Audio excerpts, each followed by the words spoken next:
Statement of Erin Gallagher-Nelson regarding an urban exploration trip beneath St. Paul's Church, West Hackney. Original statement given March 31st, 2014. Audio recording by Jonathan Sims, Head Archivist of the Magnus Institute, London. Statement begins. I'm sure you know what urban exploring is.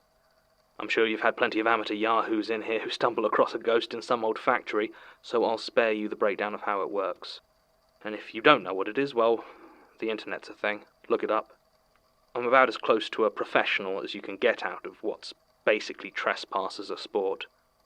I work as a photographer, and if I play my cards right, I can get more money from an abandoned pump station than from shooting some spoiled human Barbie for Self-Hate Monthly or whatever. It's always been me and Luke Nelson. He was my wife's brother, and did all the lighting for our shoots. At least until he was eaten by the darkness last week. That's why I'm here, because I didn't dream that. It happened. I don't care what Steph says. I don't need to talk to a shrink. I need to talk to you. We were underneath St. Paul's Church in West Hackney. Horrid boxy building. Really makes you wonder about God's housing standards. I mean, I'm just saying if it was my house, I'd be pretty pissed. Still, I guess if he didn't want it, he should have protected its predecessor from Nazi bombs. Because St. Paul's used to be St. James before it got blitzed all the way to rubble. Everyone always forgets how much London is under London. I mean, it's not as bad as somewhere like Edinburgh, where they literally buried half the city and built a new one on top, but some places it's not too far from it. And I'd been doing a lot of research into St. Paul's that used to be St. James, because it looked like it might be exactly one such place. Plans of the drainage and underground of the neighbourhood seemed to indicate that there was a large subterranean area directly beneath St. Paul's that appeared to be avoided by all public works. Yet the plans for the modern church didn't indicate anything below ground level. What this told me was that the old Church of St. James probably had quite a sizable underground presence which hadn't been completely destroyed by the bombs, and which its inheritor didn't use. Early to mid-19th century Victorian vaults, undisturbed for 70 years, it was exactly the sort of thing that's in vogue at the moment with a certain section of arty magazines, and I was sure I could sell a few to Getty and a handful of other stock photo sites. And hey, it wasn't like I hadn't broken into a church before. Luckily, St. Paul's West Hackney was Church of England, meaning they didn't lock up as tight as some places. Catholic churches can be a real pain, as they actually have some valuables inside that need to be protected, but this, like most C of E, was plain and unadorned inside. So while they took plenty of care with the offices, they weren't so conscientious about locking up the main church building, as quite frankly there was nothing to steal. Unless you like hymn books. It took me and Luke less than a minute to get inside. It was last Tuesday, the 25th. I suppose technically it was Wednesday the 26th, as it was well past midnight when we made our move. Once we were in, we kept our torches low, stowed our equipment, and went looking for anything that might get us deeper inside. At first it looked like we might have been mistaken and there was no way beneath. But then Luke spotted what looked like a removable panel in the floor, just off to the right of what passed for a podium. It was heavier than it looked, but after a bit of work with the crowbar it came off. It didn't look like it had been removed in decades, maybe not since the new church was built. But what surprised me was the air that came out when it shifted. It hissed like a long-held breath, and the air that rose up from that hole was icy cold and damp. Not unexpected, but what did surprise me was how clean it smelled. Like an autumn night after the rain. There was no ladder or stairs down, but we'd brought plenty of rope, so in we went. The gloom seemed to swallow us, and I would have sworn that at times I could feel it physically pressing against me. As it turned out, it was only a couple of meters down to the floor of the underground tunnel, and our flashlights showed exactly what I had hoped for. Old Victorian brickwork. The passage stretching away from us in both directions was absolutely perfect, and I wasted no time in setting up a few shots, while Luke placed the lighting rigs. Down there, the flashes seemed almost blinding, but I was sure I was getting some excellent shots. It was only when I had a quick glance through them on the screen of my SLR that I began to get irritated. Clearly, Luke had been standing in front of the light when I had started to shoot. In every single image, where the far wall was lit by the bright lights, you could see the clear shape of a person's shadow. I got into quite an argument with Luke about it. He insisted that he'd never make such a rookie move. I told him that he could argue with me, but not with the camera. Eventually he stormed off to go exploring further on. I took another picture before I followed him. The shadow was still there, and it seemed to be ever so slightly closer. I don't know why I ignored it. The human mind is amazingly adept at ignoring things that don't make sense, that it doesn't want to see. I convinced myself it was a quirk of the angles at that location. I didn't even let myself entertain the thought that it could be a problem with my extremely expensive camera, so I definitely didn't consider the possibility of a supernatural explanation. I followed Luke further on, until, after about 20 minutes, we came to the ruins of a chamber of some sort. The roof had collapsed, probably from the bombing that had destroyed St. James' Church, and the rubble blocked off most of it. It looked like it had once been a circular room. On either side of the entrance I could see doorways blocked with fallen stone. There was no way we'd be able to shift enough debris to access them, but it was strange. As the torch beams played across them, even with most of them completely covered in collapsed masonry, they still didn't seem as dark as the corridor we'd come from. I took some photos. The composition of the place was excellent, and the blocked doorways had an odd sort of stark grandeur to them. They were certainly well made if they managed to survive what looked to be a direct hit by a German bomb. I checked the photos, and there were no shadows, which was something of a relief. We headed back the other way. When we reached our ropes hanging down from the hole above us, Luke started to have some concerns. Well, I say concerns. He wanted out of there. He wanted us to pack up and climb out and leave, telling me he was getting weird vibes from the place and was trying to convince me we'd seen enough. Looking up at that bright square, lit invitingly with the moon shining through church windows, I was half tempted to agree with him. The trouble was that, due to the problems with the first shoot, I had 1, maybe 2 pictures of a quality I could do anything with, and that wasn't nearly enough.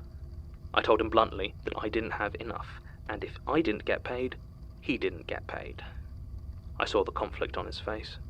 He wanted to get out of there, sure, but apparently not as much as he wanted to make rent. So, on we went, further into the tunnel. I don't know how far we went. I stopped every 10 meters or so to set up and try to get a good picture, but the shadows were back, and worse than before. Now there'd be 2 or 3 of them in some pictures. It wasn't quite as clearly a human silhouette, so I managed to tell myself that it must be a quirk of how the tunnel reflected the light, even though looking back that makes no sense whatsoever. Still, I kept going, hoping to find somewhere where I could get some shots of the stark, gloomy tunnel with bricks so black they almost looked like coal. We'd move, set up, shoot, check, and then I'd swear up my camera. I don't know how many times we did this. Luke got jumpier and jumpier the whole way. It didn't feel like much more than 10 minutes we'd been doing it, but when I checked my watch, we'd been down there for almost 2 hours. We had finally come to the end of the path, and it was just that, an end. A blank wall of bricks, indicating the stopping of the tunnel that seemed to go under a good deal of Hackney. At this point, I at last decided to write the whole thing off and head back. It was as I turned to Luke to tell him this that my torch died. There was no fanfare, it just fizzled for a second, then turned off with a faint pop. I looked over to Luke, about to ask him to pass me the spare batteries, when I saw his face. I don't think I've ever seen anyone as scared as he was at that moment. Then his torch went out as well, and there was nothing but darkness. I could hear him fumbling for something that I assumed were the camera lights, and a second later I heard the click, click, click of him trying to turn them on. Nothing happened. He kept clicking the switches on, and I could feel his desperation, but we were still trapped in the pitch black. Eventually he stopped, and we just stood there. I wanted to say something reassuring, to reach out and let him know I was still there, but I was terrified of breaking the silence. There was just his breathing, labored and scared. I became aware of my own breath, quick and betraying the panic I was trying to pretend I wasn't feeling. And then I heard it, the third set of breathing. It was quiet at first, long and slow and very deliberate.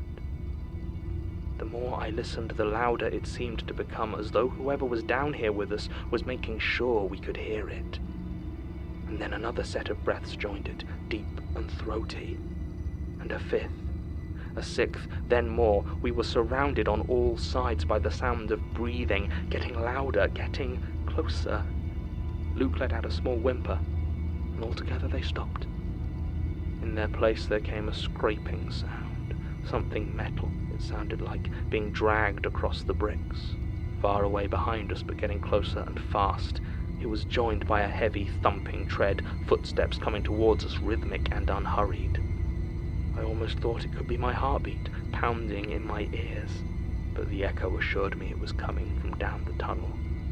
Then the scraping came again, now from the other direction, and I sank to the floor, clutching my camera to my chest like some sort of protective talisman. It was silent, once again. The noise that broke the stillness this time is the one that is still ringing in my ears. It was far more dreadful than the others because of how familiar it was, though I had never heard it in such a manner before. It was Luke's voice, and it was screaming in agony. A shrill, gut-wrenching screech of pain and fear that wiped away all thought in a second and replaced it with blind panic. I wanted to run, but my legs had locked up. Somewhere in my mind I remembered the flash on my camera, and my fingers instinctively flicked the switch. As I pressed the button, the screaming stopped with a wet snap, and for the worst moment of my life, an explosion of light shot through the darkness. I saw Luke hanging in the air. There was nobody around him, but on the wall, in stark black outlines, I saw two long, thin shadows standing beside him. On each, I saw one spindly arm gripping his shadow by the shoulders, while the other held up the shadow of his torn-off head. In front of me, the real one just hung there, dangling as if by some invisible thread, blood dripping onto the body below it. His eyes were staring at me, as though pleading for my feeble, flashing camera to save him. I screamed. The next thing I remember was the painfully bright light of a dozen torches on my face. It was the rector of St. Paul's, and a small group of what I assumed to be parishioners. He didn't say a word as he gently led me back towards the entrance. I looked around to see if Luke's body was there, but I knew deep down that the darkness had eaten him, and he was gone. The rector was very understanding, though I wasn't making much sense. He spoke soft words of reassurance, brought me out into the sick, pale blue of dawn, and called an ambulance to look me over. I didn't get his name, and it was only after I'd reached the hospital I realized he had taken my camera. Since then, I've been under observation in the hospital. Nobody listens to my story, and Luke has been officially listed as missing. Steph has been very supportive, but I can see the pain in her eyes. She knows I was the last one to see her brother, and it eats at her. I don't really know what to do now, except to keep the lights on. Statement ends. It should come as no surprise to me by now that the foundation stone of the original Church of St. James in West Hackney was laid on the 17th November 1821 by Sir Robert Smirke. Even so, I was very much hoping to find at least one architectural oddity lurking beneath the streets of London that did not bear the mark of him or his students. This particular encounter doesn't seem to have much in common with manifestations from similar buildings. We've had something of a spectrum from him and his ilk. Cobwebs, entombing, difficulty in navigation, and now a violent, murderous dark. My first thought was the People's Church of the Divine Host, as they seem to have some affinity to the darkness, but I can find no connection of any sort between them and West Hackney Church. Not that any of the staff there were very helpful. Every one of them claims to have no memory of encountering Miss Gallagher-Nelson, despite hospital admission records clearly stating she was picked up from there on the morning of the 26th March 2014. Tim is convinced that at least some of them are lying, but there's little we can do to gain any information they don't wish to volunteer. We've been unable to follow up with Miss Gallagher-Nelson. All attempts to contact her have been prevented by her wife Stephanie Gallagher-Nelson, who has made it abundantly clear that we are not welcome and are to attempt no further contact. Luke Nelson remains missing. End recording.